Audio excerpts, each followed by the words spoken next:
네, 오늘도 찬양하며 나아갈 때 우리 주님 귀한 은혜로 가득히 채워주실 줄 믿습니다.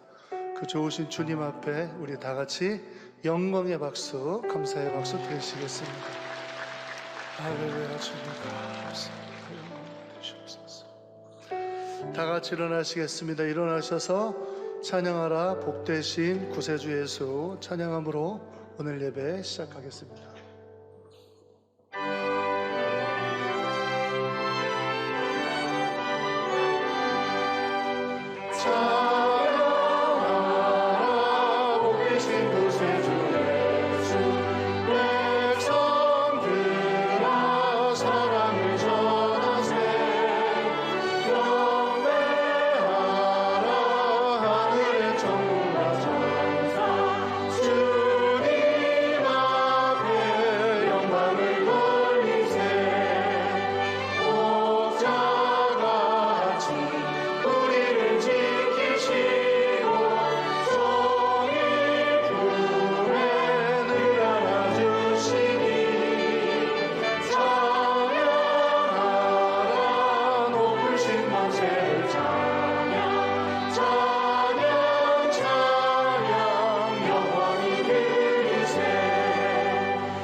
다시 한번 모두 전하고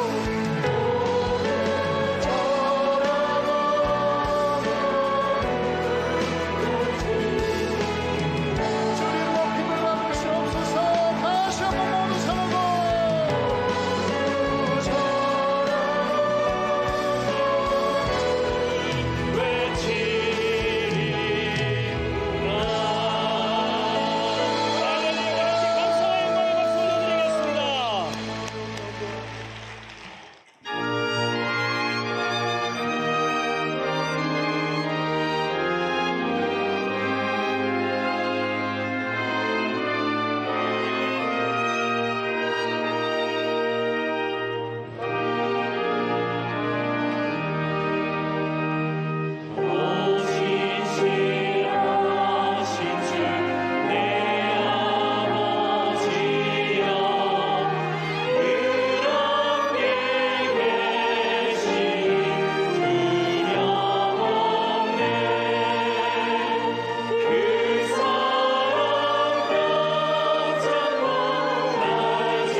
자, 지난 시간에 해당장 야이로의 이야기 21절부터 시작되었습니다. 혈류증 여인으로 이야기가 끊겨버렸죠, 중간에.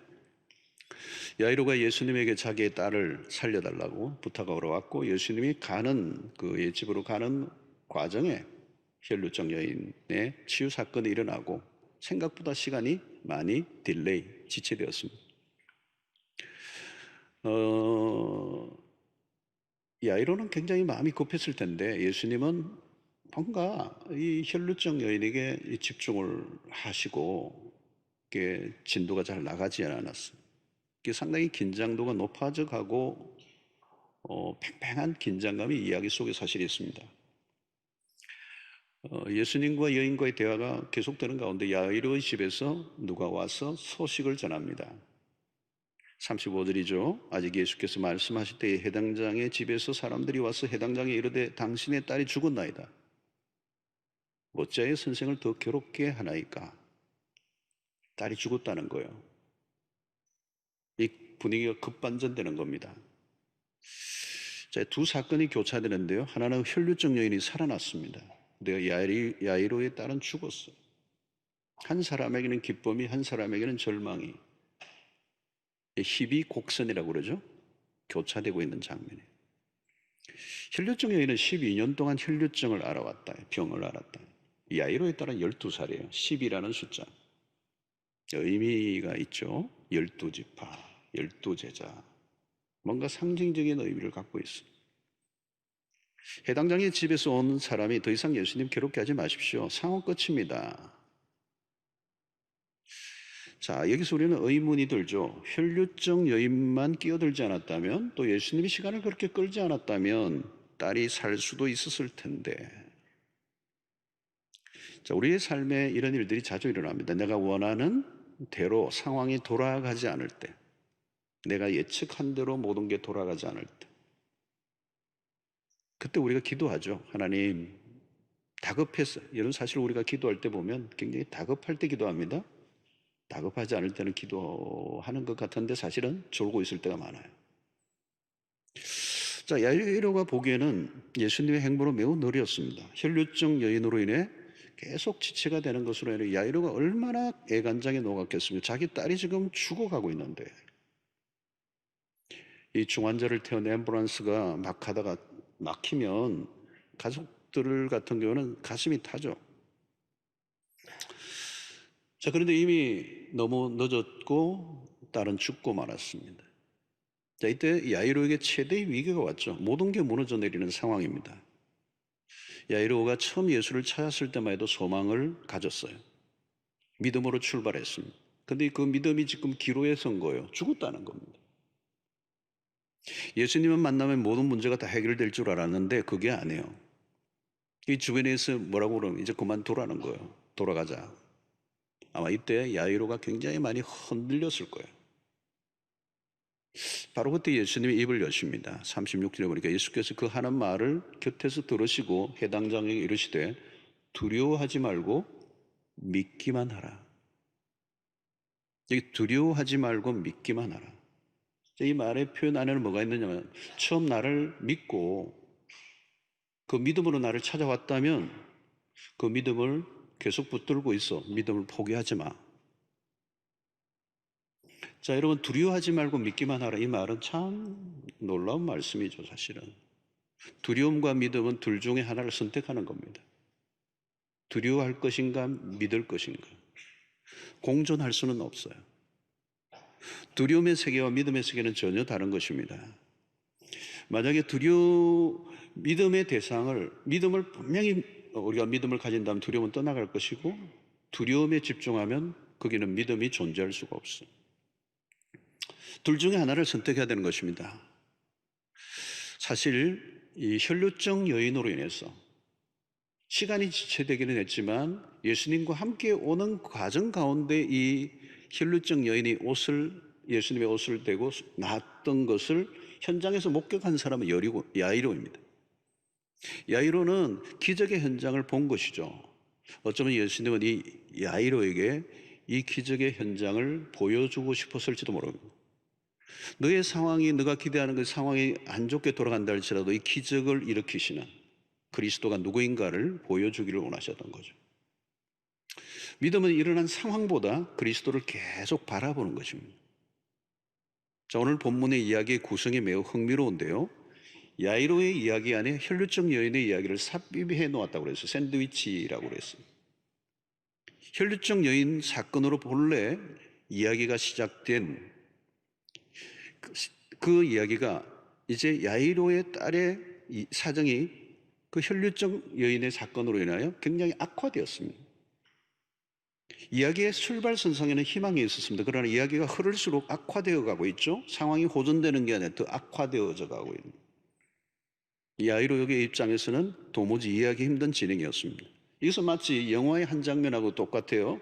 영화가 마지막으로 갈수록 최악의 상황이 펼쳐집니다. 특히 007 영화가 그렇습니다. 주인공이 거의 죽을 것 같아요. 그러면 거의 끝나갈 지점입니다. 도무지 길이 안 보이고, 그래서 유능한 감독일수록 최악의 상황을 잘 연출하게 함으로 그 보는 관객들이 손에 땀을 쥐게 합니다. 바로 지금 그 상황이죠. 주님이 매우 느린 행보, 그리고 마침내 터지지 말아야 할 일이 터져버렸어요. 살려달라고 했는데 우리 아이가 죽어버렸다는 거예요. 다급하게 찾아갔는데 그렇게 느린 그림을 그러면 어떻게 하는 것입니까? 자, 드디어 예수님의 일행이 야이로의 집에 도착하자 통곡의 소리가 가득했습니다. 12년 동안 길러온 딸이 죽었어요.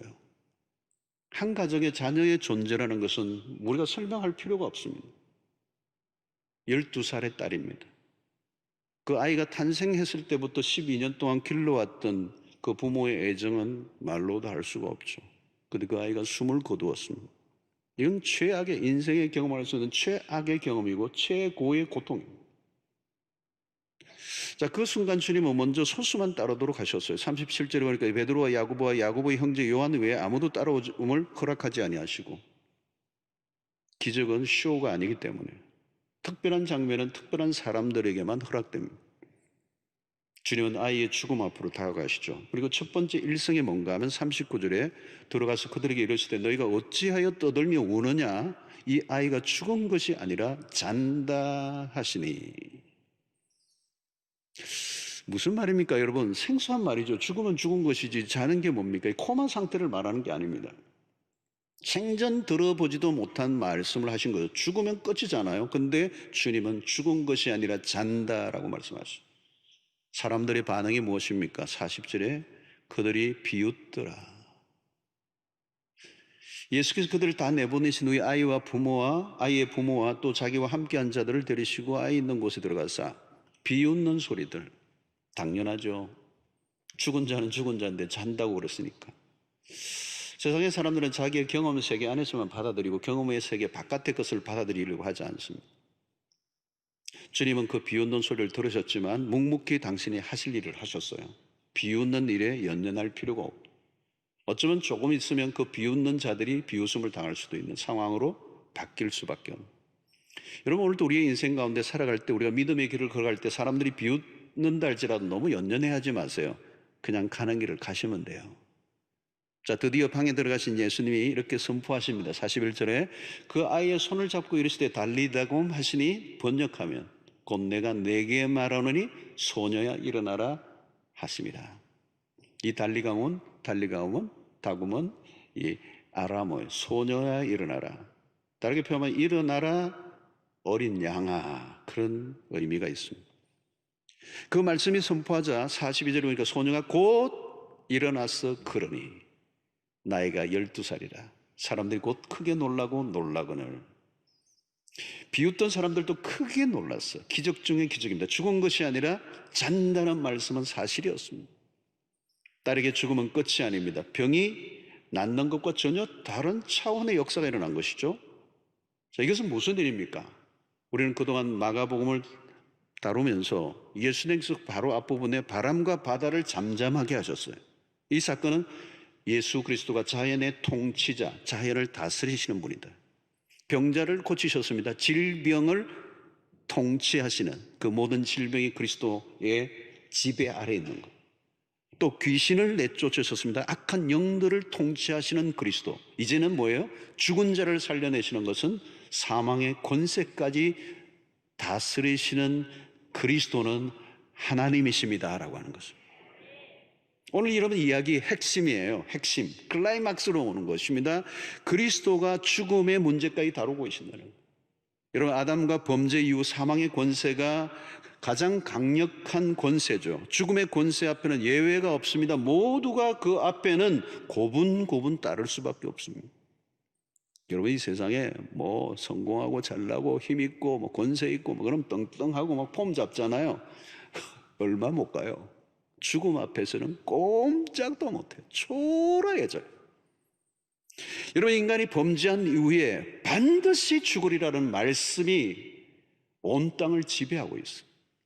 야이로의 딸이 죽었다가 살아난 사건은 지나가는 어떤 해퍼닝이 아닙니다. 이것은 상징성이 있고 예언적 성격을 띠고 있고 재창조의 사건을 예고하고 있습니다.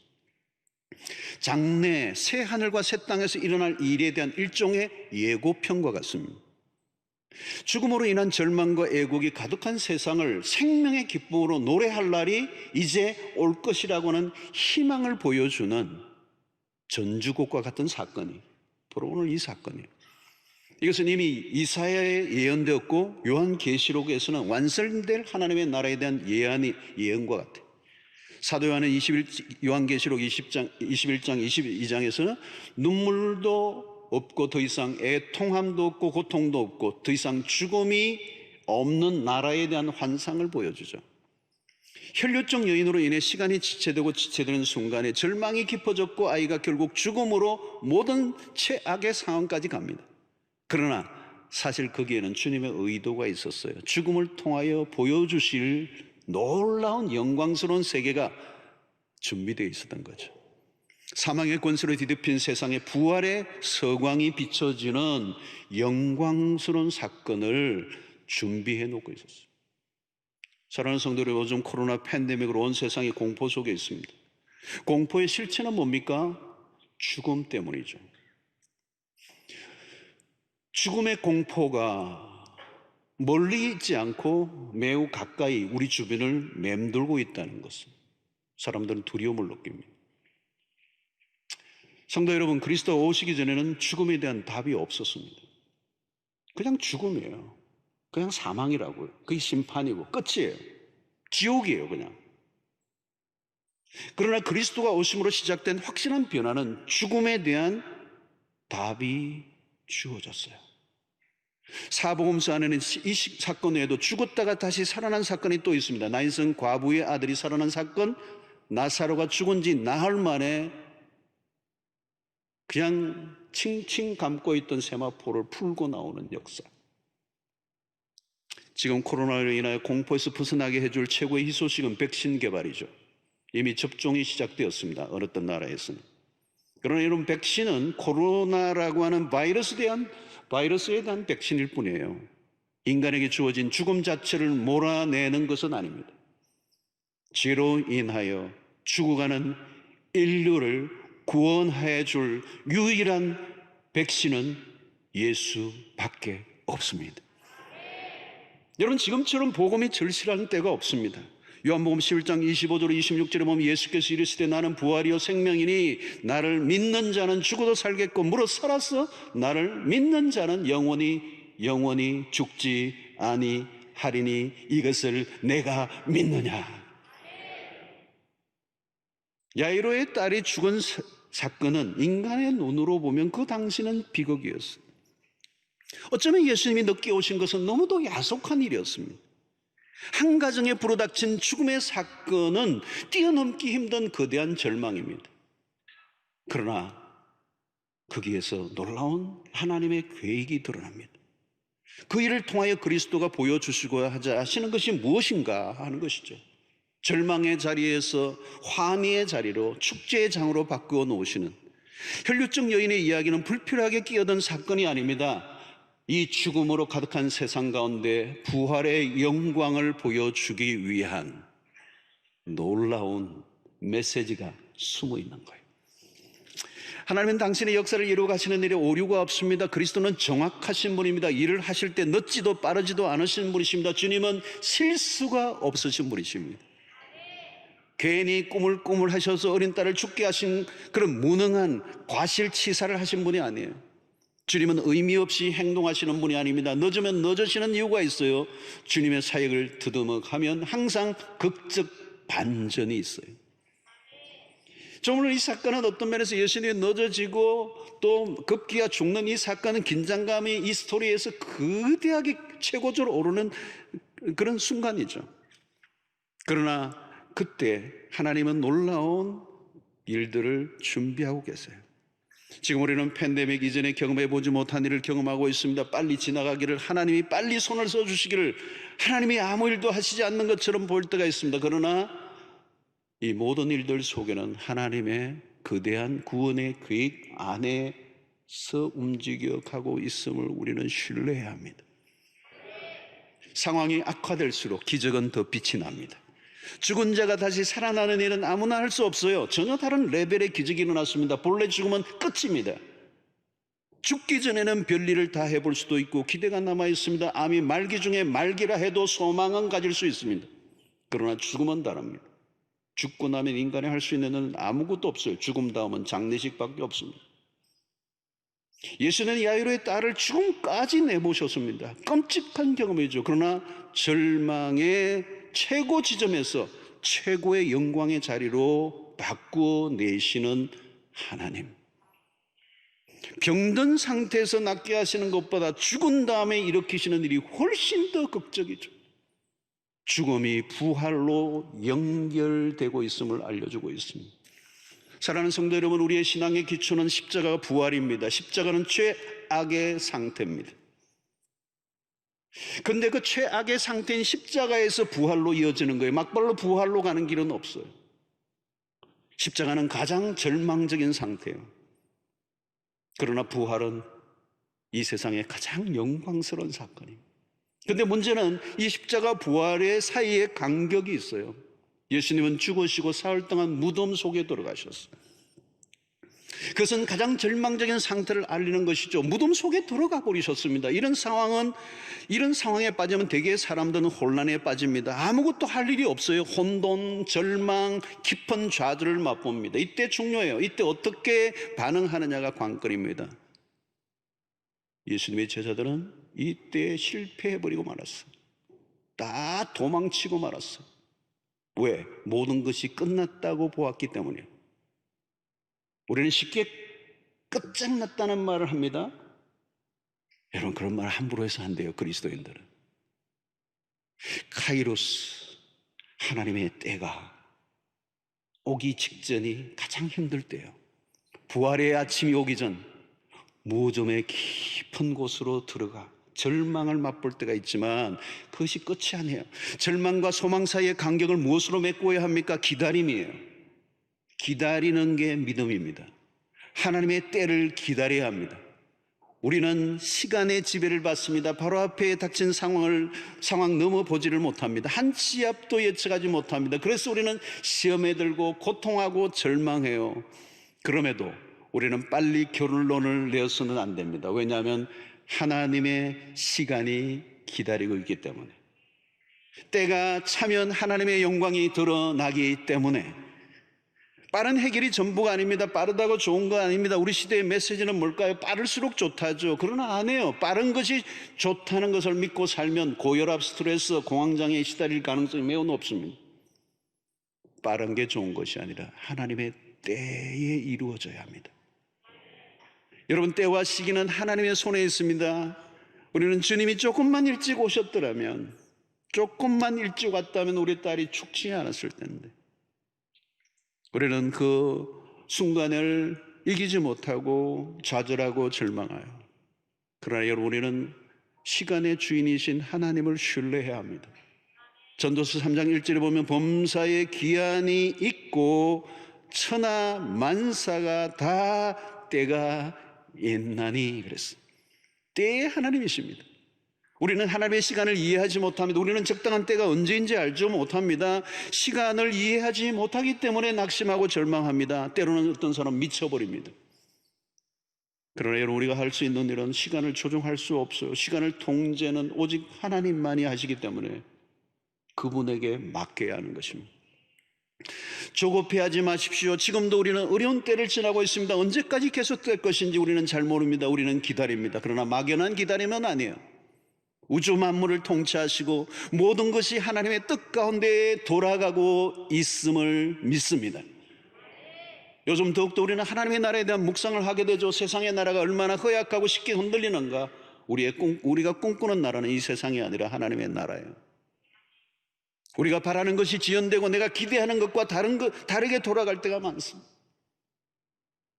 어떤 날에 남편이 죽게로 돌아오기를 그렇게 기도하고 애를 썼는데 오히려 더 악화되고 더 이상한 모습으로 흘러갈 때가 있어요.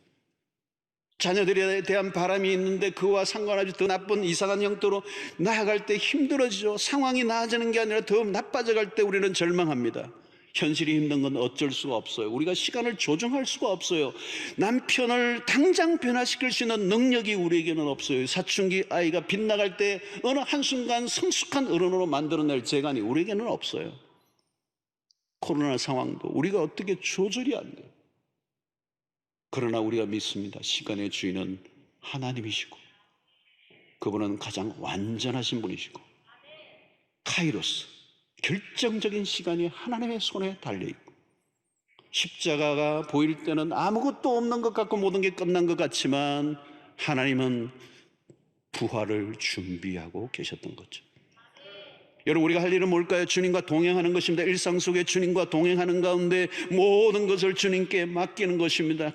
시간에 순응해야 합니다. 느리고 빠르고는 우리가 통제할 수가 없습니다. 내 생각대로 돌아가지 않을 때 좌절하고 절망하기도 하지만 그럼에도 불구하고 우리가 붙잡고 있는 주님을 놓치지 않게 되기를 바랍니다. 우리는 연약한 인간이나 힘들면 힘들어져요. 흔들려요. 그러나 그 고비를 넘어가야 합니다. 출산의 순간이 가장 힘들 때예요. 죽을 것 같은 순간이 있습니다. 완성의 날이 가까울수록 더 힘들어져요. 그러나 그때 믿음으로 걸어가요. 카이로스의 순간이 반드시 오기 때문에 사랑하는 성도 여러분, 하나님은 믿음으로 기다리고 기다린 자들을 결코 실망시키지 않으실 것입니다. 무엇보다도 기다리는 동안에 하나님은 우리를 더 깊어지게 하세요. 기다리고 믿음으로 기다리는 그 시간을 통해 하나님 우리를 단단하게 하시고 어떤 일들을 통해서도 흔들리지 않고 견고한 믿음의 경지로 나아가도록 우리를 인도해 주시는 줄로 믿습니다. 지체되는 시간, 내가 원하는 대로 돌아가지 않는 그 시간은 결코 마이너스가 아니에요. 결류적 요인으로 인하여 늦어지고 미루어지고 지체되는 것, 그래서 가장 절망적인 상태에 빠지고 어떻게 보면 미칠 것 같은 그 상황, 그래서 모든 게 끝난 것 같지만 아니에요.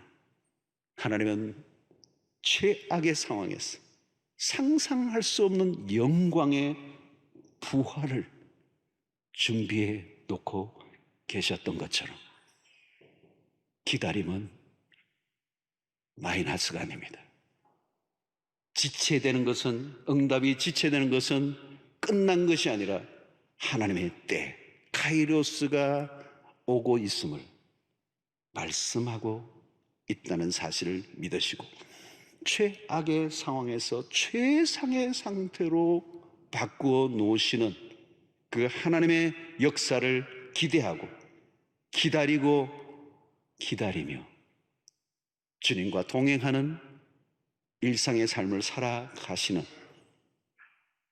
그래서 반드시 승리의 그날, 영광의 그날, 부활의 소망을 경험하는 주의 백성들 되시기를 축원합니다. 하나님 아버지, 오늘 우리에게 주신 말씀을 통하여 우리의 생각대로 모든 것이 돌아가지 않을 때, 모든 것이 끝난 것 같을 때, 그럼에도 불구하고 우리의 시선을 하나님께 두고 또 기다리고 기다려 가장 영광스러운 반전의 역사를 결국은 경험해내는 주의 신실한 백성들 되게 하여 주시옵소서. 예수님 이름으로 기도하옵나이다. 아멘.